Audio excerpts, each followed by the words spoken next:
നവകേരള സർവേയിൽ സർക്കാരിന് കനത്ത തിരിച്ചടി. സർവേ ഹൈക്കോടതി റദ്ദാക്കിയിരിക്കുന്നു. സർവേ നിയമവിരുദ്ധമെന്ന് ചൂണ്ടിക്കാട്ടിയാണ് കോടതിയുടെ ഈ നടപടി. വിവരങ്ങളുമായി കൊച്ചിയിൽ നിന്ന് വിഷ്ണു സുരേഷും തിരുവനന്തപുരത്ത് നിന്ന് ആർ ശ്രീജിത്തും ചേരുന്നു. ആദ്യം ആർ ശ്രീജിത്തിലേക്ക്. ശ്രീജിത്ത്, സർക്കാരിനെ സംബന്ധിച്ച് CPIM-നെ സംബന്ധിച്ച് വലിയ തിരിച്ചടിയാണ് തെരഞ്ഞെടുപ്പ് പടിവാതിൽക്കൽ നിൽക്കെ ഇപ്പോൾ ഹൈക്കോടതിയിൽ നിന്നുണ്ടായിരിക്കുന്നത്.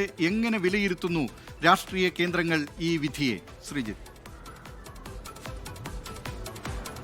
ദിലീപ്, CPIM-നും LDF സർക്കാരിനും കനത്ത തിരിച്ചടിയാണ് ഹൈക്കോടതിയുടെ ഉത്തരവ്. KSUവിൻ്റെ ഹർജിയിന്മേലാണ് ഹൈക്കോടതി നിർണായകമായ ഒരു ഉത്തരവ് പുറപ്പെടുവിച്ചിരിക്കുന്നത്. നവകേരള സർവേ നിയമവിരുദ്ധമാണ് എന്ന കാര്യമാണ് കോടതി ചൂണ്ടിക്കാണിക്കുന്നത്. അതായത് ബജറ്റ് അലോക്കേഷനോ അല്ലെങ്കിൽ ഫണ്ട് വിനിയോഗം സംബന്ധിച്ച വ്യക്തതയോ ഇല്ല എന്നാണ് കോടതി ചൂണ്ടിക്കാണിച്ചിരിക്കുന്നത്. അതുകൊണ്ട് തന്നെ ഈ കാര്യത്തിൽ സർക്കാർ എടുത്ത നടപടി തികച്ചും രാഷ്ട്രീയപ്രേരിതമായ ഒരു നടപടിയാണ് എന്ന ചർച്ചകളാണ് ഇതുമായി ബന്ധപ്പെട്ട് ഇപ്പോൾ രാഷ്ട്രീയ കേന്ദ്രങ്ങളിൽ നിറയുന്നത്. നവകേരള സർവേയുമായി ബന്ധപ്പെട്ട പ്രവർത്തനങ്ങൾ സർക്കാർ ആരംഭിച്ചത് ജനുവരി 1 മുതലാണ്. സംസ്ഥാനത്തിൻ്റെ ബജറ്റ് ഖജനാവിലെ പണം ഉപയോഗിച്ചാണ് 2 മാസക്കാലം കൊണ്ട് കേരളത്തിലെ എല്ലാ വീടുകളിലും വോളണ്ടിയർ സംഘം എത്തി ജനങ്ങളുടെ വികസന കാഴ്ചപ്പാട് എന്താണെന്ന് മനസ്സിലാക്കാനും അവരുടെ അഭിപ്രായങ്ങൾ തേടുന്നതിനും വേണ്ടിയായിരുന്നു ഈ സർവേ. എന്തായാലും തെരഞ്ഞെടുപ്പ് മുന്നിൽ കണ്ടുള്ള സർക്കാരിൻ്റെ ഒരു ഇടപെടൽ എന്ന നിലയ്ക്ക് തന്നെയാണ് അപ്പോൾ തന്നെ ഇതേപ്പറ്റിയുള്ള വിമർശനങ്ങൾ പുറത്തു വന്നത്. എന്തായാലും ഈ സർവേ ഇതുവരെയും പൂർത്തിയായിട്ടില്ല. സർവേക്ക് ഇപ്പോൾ NSS വോളണ്ടിയർമാരെ കൂടി നിയോഗിക്കാൻ 2 ദിവസം മുമ്പ് തീരുമാനമെടുത്തിരുന്നു. സർവേ പൂർത്തിയാകുന്നതിന് മുമ്പ് തന്നെ കോടതിയുടെ ഈ ഉത്തരവ് വന്നത് സർക്കാരിന് കനത്ത തിരിച്ചടിയാണ്. എങ്കിൽ പോലും സർക്കാർ ഇതുവരെ നടത്തിയ നേട്ടങ്ങൾ ജനങ്ങളിൽ എത്തിക്കാനുള്ള ഒരു ഇടപെടൽ നിലയ്ക്കാണ് CPIM സർക്കാരും കണ്ടത്. ഇതോടൊപ്പം തന്നെ CPIM-ന്റെ രാഷ്ട്രീയമായ ഗൃഹസന്ദർശന പരിപാടിയും ആസൂത്രണം ചെയ്തിരുന്നു. ഈ രണ്ടും ഫലപ്രാപ്തിയിലെത്താതെ പോകുമ്പോൾ ഉദ്ദേശ ലക്ഷ്യം വിജയിച്ചില്ല എന്നത് ഒരു വശത്ത്. മറുവശത്ത് ഇതിലെ രാഷ്ട്രീയ ലാക്ക് തിരിച്ചറിഞ്ഞ് കോടതി ഇടപെട്ടതും മറുവശത്തുമുണ്ട്. അങ്ങനെ ഈ രണ്ട് കാര്യങ്ങൾ വിശകലനം ചെയ്യുമ്പോൾ ഇത് സർക്കാരിന് വലിയ തിരിച്ചടിയാണ്. മുഖ്യമന്ത്രി അടക്കമുള്ള ആളുകൾ ഇതുമായി ബന്ധപ്പെട്ട പ്രതികരണങ്ങൾ വൈകാതെ നടത്തിയേക്കും. മുഖ്യമന്ത്രി കണ്ണൂരിലെ പരിപാടിയിൽ പങ്കെടുക്കാനായി അല്പസമയം മുമ്പ് തിരുവനന്തപുരത്ത് നിന്ന് യാത്ര തിരിക്കുകയാണ്. കണ്ണൂരിലാണ് മുഖ്യമന്ത്രിക്ക് ഇന്ന് ഉച്ചയ്ക്ക് ശേഷം പരിപാടികളുള്ളത്.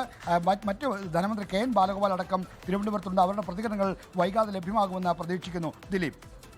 ഹൈക്കോടതിയിൽ സർക്കാരിന് കനത്ത തിരിച്ചടി നേരിട്ടിരിക്കുകയാണ്. നവകേരള സർവേ റദ്ദാക്കിയിരിക്കുന്നു ഹൈക്കോടതി. ശ്രീജിത്ത് തുടരുന്നുണ്ട്. ശ്രീജിത്ത്, ഇക്കാര്യത്തിൽ സംസ്ഥാന സർക്കാരിനെ സംബന്ധിച്ച് തെരഞ്ഞെടുപ്പിന് മുമ്പ് പ്രകടന പത്രിക തയ്യാറാക്കുന്നതുമായി ബന്ധപ്പെട്ട് LDF-നെ സംബന്ധിച്ച് സഹായകമായ ചില നിർദ്ദേശങ്ങൾ, ചില കാര്യങ്ങൾ, ജനങ്ങൾക്ക് പറയാനുള്ള കാര്യങ്ങളൊക്കെ ഈ സർവേയുടെ ഭാഗമായി നടത്തുന്നുണ്ട്.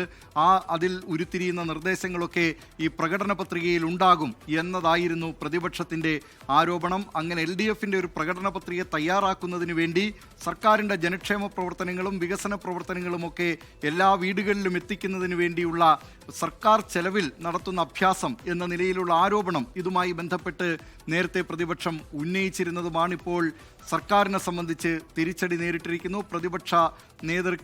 പ്രതിപക്ഷ ക്യാമ്പുകളിൽ നിന്ന് എന്തെങ്കിലും തരത്തിലുള്ള പ്രതികരണങ്ങളോ അല്ലെങ്കിൽ അവരിത് സംബന്ധിച്ച് എങ്ങനെ വിലയിരുത്തുന്നു എന്നതിനെക്കുറിച്ചൊക്കെ എന്തെങ്കിലും സൂചനകൾ ലഭിച്ചിട്ടുണ്ടോ ശ്രീജിത്ത്?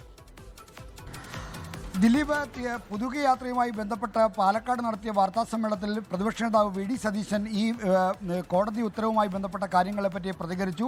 ഈ സർക്കാരിൻ്റെ വികസന നേട്ടങ്ങൾ ജനങ്ങളിലെത്തിക്കാൻ പൊതുഖജനാവിലെ പണം ഉപയോഗിക്കുന്നതിന് ഉള്ള നടപടിയായിരുന്നു ഈ സർവേ. ആ നടപടിക്കേറ്റ തിരിച്ചടി എന്നാണ് പ്രതിപക്ഷത്തു നിന്ന് വരുന്ന ആദ്യ പ്രതികരണം. കാരണം നേരത്തെ ദിലീപ് സൂചിപ്പിച്ച പോലെ പ്രതിപക്ഷം ചൂണ്ടിക്കാണിച്ചത് സ്റ്റേറ്റ് എക്സക്കറിലെ സംസ്ഥാന ഖജനാവിലെ പണം ഉപയോഗിച്ചുകൊണ്ട് സർക്കാരിൻ്റെ വികസന നേട്ടങ്ങൾ ജനങ്ങളിലെത്തിക്കാൻ ഒരു രാഷ്ട്രീയ ഇടപെടലാണ് ഈ നവകേരള സർവേ. അതായിരുന്നു പ്രതിപക്ഷ ആരോപണം. ആ ആരോപണം ശരിവെക്കുന്ന അല്ലെങ്കിൽ ആ ആരോപണത്തെ സാധൂകരിക്കുന്ന ഒരു ഇടപെടലാണ് കോടതിയിൽ നിന്ന് ഉണ്ടായിരിക്കുന്ന ഉത്തരവ് എന്നാണ് പ്രതിപക്ഷ നേതാക്കളിൽ നിന്ന് വരുന്ന ആദ്യ പ്രതികരണം. അതുകൊണ്ട് തന്നെ പ്രതിപക്ഷം തങ്ങളുടെ ഒരു വിജയമായിട്ടാണ് ഇതിനെ ആഘോഷിക്കുന്നത്. മാത്രമല്ല കേരള വിദ്യാർത്ഥി യൂണിയൻ KSU, കോൺഗ്രസിൻ്റെ വിദ്യാർത്ഥി സംഘടനയായ KSU-വിൻ്റെ നിയമ പോരാട്ടത്തിനൊടുവിലാണ് ഇത്തരമൊരു തീരുമാനം ഉണ്ടായത്. 2 ദിവസം മുമ്പ് ഈ KSU-വിൻ്റെ ഇടപെടലിനെ തുടർന്ന് ഫണ്ട് വിനിയോഗവുമായി ബന്ധപ്പെട്ട കാര്യങ്ങൾ വ്യക്തമാക്കണമെന്ന് കോടതി സർക്കാരിനോട് ആവശ്യപ്പെട്ടിരുന്നു.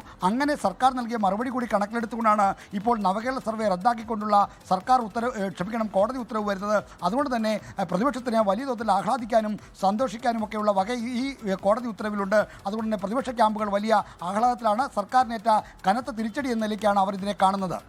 ലോകത്തെവിടെയായാലും ഏത് സമയത്തും 24 വാർത്തകളും ഓഗ്മെന്റഡ് റിയാലിറ്റി പാക്കേജുകളും എക്സ്പ്ലെയിനറുകളും വിശദമായി കാണാൻ ഞങ്ങളുടെ YouTube ചാനൽ നിങ്ങൾക്ക് സബ്സ്ക്രൈബ് ചെയ്യാം.